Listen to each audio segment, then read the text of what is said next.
Qizlarimizni sportga yoki futbolga berish qiyin. Bu jarayon sizda qanday bo'lgan? Futbol so'zi bilan aytganda ko'zimizni qotirib borardilar-da. Shu dadajonim unchalik xohlamaydilar o'zlaridan uzoqda o'ynashni. Midori Honda kelganlari menimcha salgina qiyin bo'lgan. Revansh olamiz xudo xolasa. Har bir professional futbolchi uchun bu muhim deb o'ylayman. Har bitta futbolchida alam qolib ketgan, baribir kamera oldida gaplashganimiz menimcha yaxshiroq.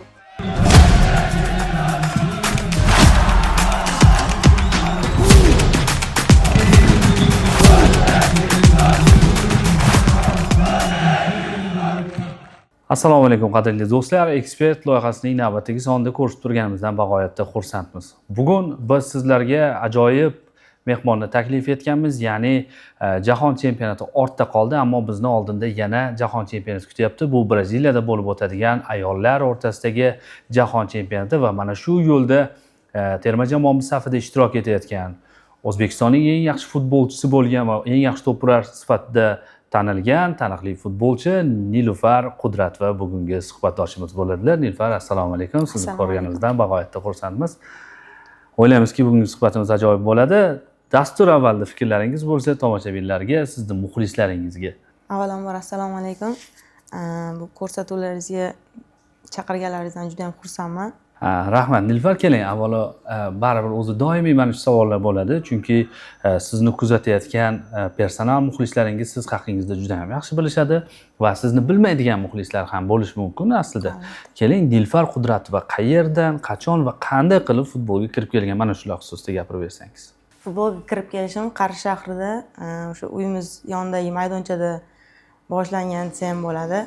Ko'chada bolalar bilan o'ynab turgan paytimiz Gulnora To'rayeva degan murabbiy o'tib bizga o'z e'tiborlarini qaratganlar va to'xtab so'raganlar.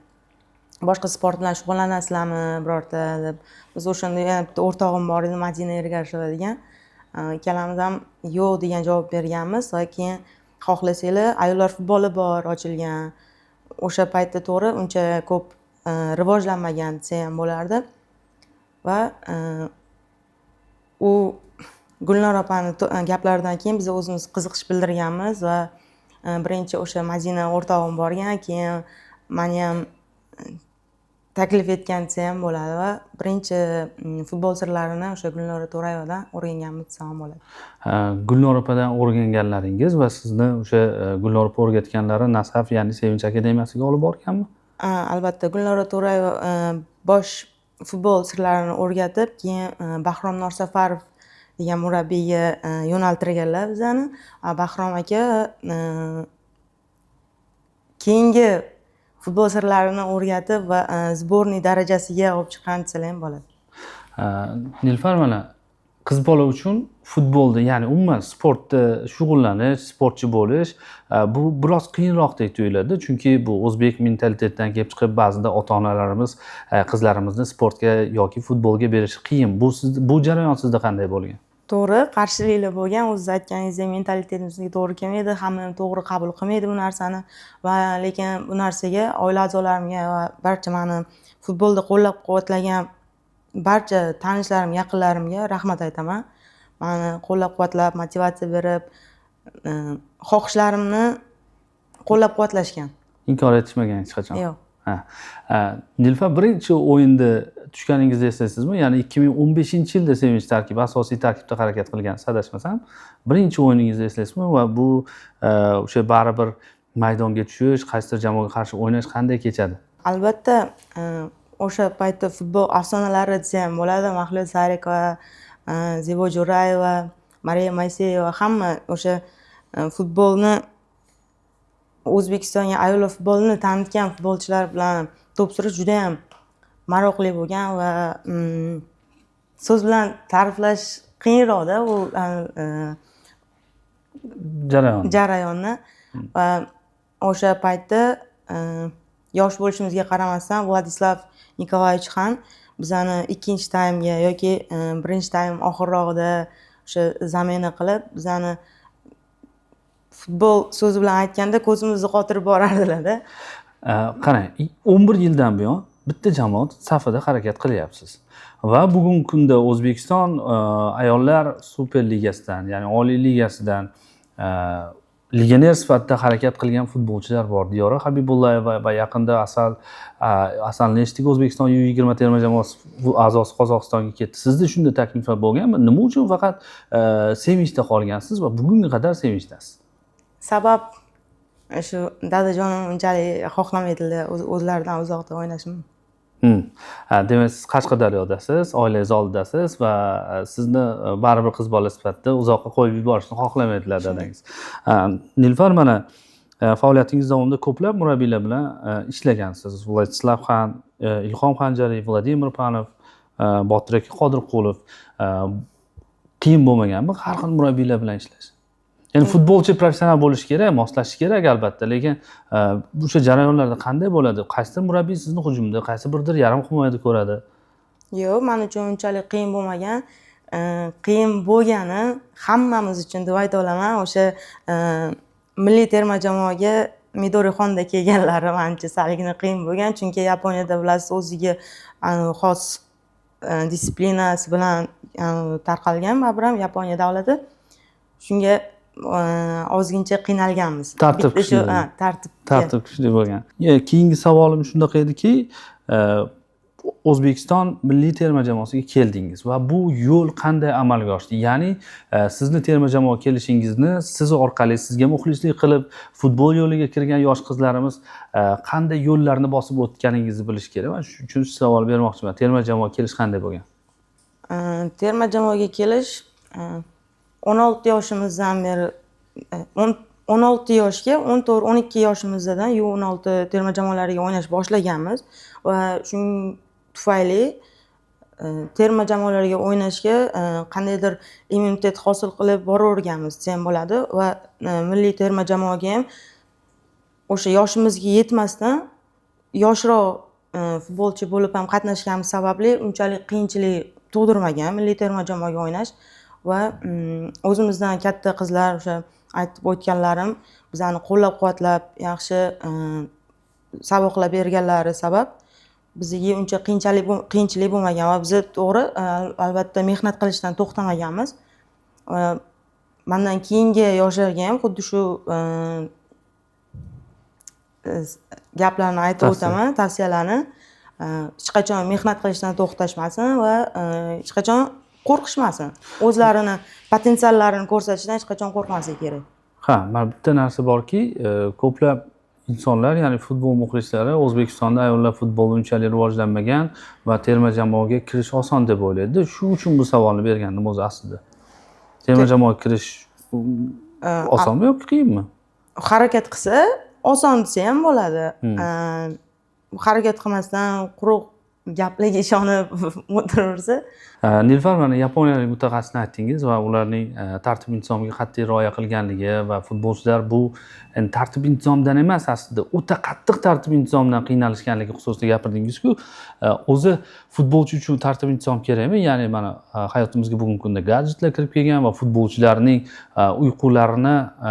uyqulari ham jismoniy holatini tiklash uchun juda ham katta vazifani bajaradi. O'zi mana shu jarayonlar qanday bo'ladi? Kerakmi yoki yo'qmi?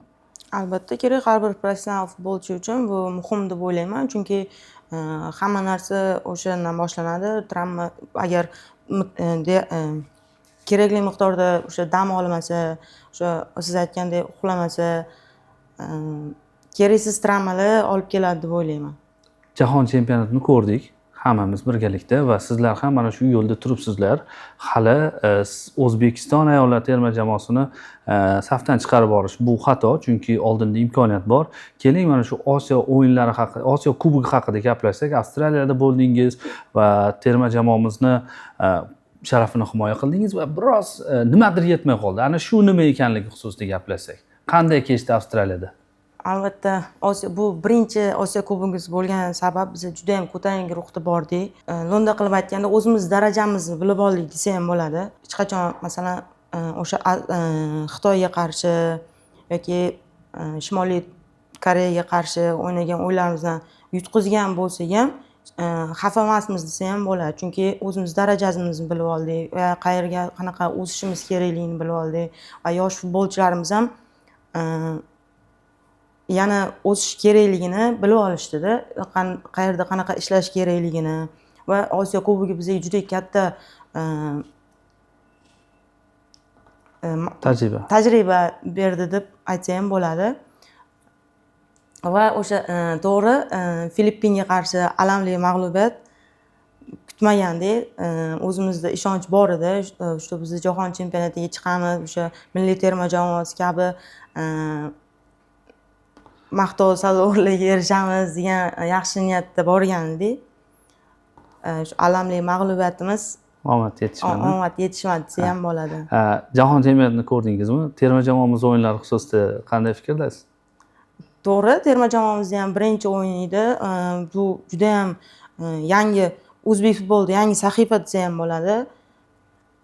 Bu bilan men o'ylashim bo'yicha to'xtab qolishmaydi. Keyingi jahon chempionatlarida bundan ham yaxshiroq o'zlarini ko'rsatib, yaxshi qatnashadi degan umiddaman.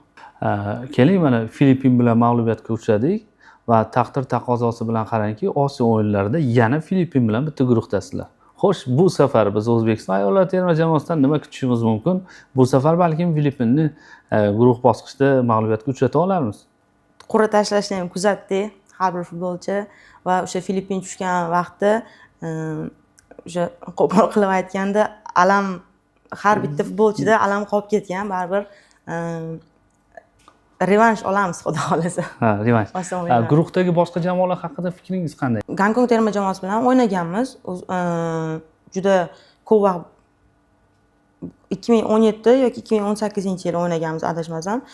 Gonkong terma jamoasiga hech qachon mag'lub bo'lmaganmiz va xudo xolasa yaxshi natijaga erishamiz degan umiddaman. Filippinda o'zim aytgandek, baribir har bir futbolchida, har bir qizda alam bor. O'shani yengish uchun ham, o'sha Filippinga yana bir bor ko'rsatib qo'yish uchun ham menimcha boshqacha ruhda o'ynaymiz degan umiddaman Filippin bilan. Xitoy terma jamoasiga keladigan bo'lsak, to'g'ri, real qaraydigan bo'lsak, bizdan ustun ancha yil oldin rivojlangan terma jamoa. Shunga qaramasdan munosib o'ynab, yaxshi rezultat ko'rsatamiz degan umiddaman Osiyo o'yinlarida. Ana endi oldinda jahon chempioni saralash turibdi va hali raqiblaringiz aniq emas, adashmasam, va bu yo'lda bizni O'zbekiston ayollar terma jamoasining imkoniyatlarini qanday baholaysiz? Albatta, o'zimizni juda ham yaxshi tarafdan ko'rsatishga harakat qilamiz, lekin hozircha birinchi maqsadimiz Osiyo o'yinlari. Osiyo o'yinlarida qanaqa ishtirok etamiz va Osiyo o'yinlari bizga katta tajriba beradi degan umiddaman yana o'sha jahon chempionati saralashigacha. Nilufar, mana 2018-yil birinchi marotaba faoliyatingizda O'zbekistonning eng yaxshi futbolchisi bo'lgansiz va o'shanda his-tuyg'ular qanday bo'lgan, o'sha jarayonga yetib borish qanday bo'lgan, tabriklar qanaqa bo'lgan, mana shular xususida gapirib bera olasizmi? Albatta, juda ham xursand bo'lganman va kutganman desa ham bo'ladi, chunki 60 ta adashmasam 65 ta gol urgandim o'sha chempionatda o'sha yili. Juda ham xursand bo'lganman va Lyudmila Karachik sizlar bilan birga harakat qilyapti. Mana shunday tajribali futbolchilar bilan o'ynash qanday bo'ladi? Yengillik beradimi yoki biroz qiyinroqmi? Yo'q, albatta aytganingizdek juda ham yengil va u bilan Lyudmila Karachik bilan ham Diyoraxon Habibullayeva bilan ham juda ham yaxshi kelishamiz. Oldinda uchalamiz o'ynaymiz asosan. Juda yengil, ular ham tajribali o'yinchilar. Shuni hisobiga juda ham yaxshi kelishib, nafaqat futbol yo'nalishida, futboldan tashqari ham juda yaxshi kelishamiz. Ijtimoiy tarmoqlaringizni kuzatganimda bir muddat Amerikada bo'ldingiz. Qanday jarayonlar bo'ldi? Amerikada balkim birorta jamoada o'ynash fikri bo'lgandir. Osiyo o'yinlariga atborda Osiyo o'yinlariga chiqqanimizdan keyin o'sha guruh bosqichidan ozgincha ta'til bor edi va Umida Zoirova bilan o'sha vizamiz borligi sababli ozgincha futboldan dam olib desa ham bo'ladi. Sal ta'tilni o'sha Amerika davlatiga o'tkazib kelganmiz.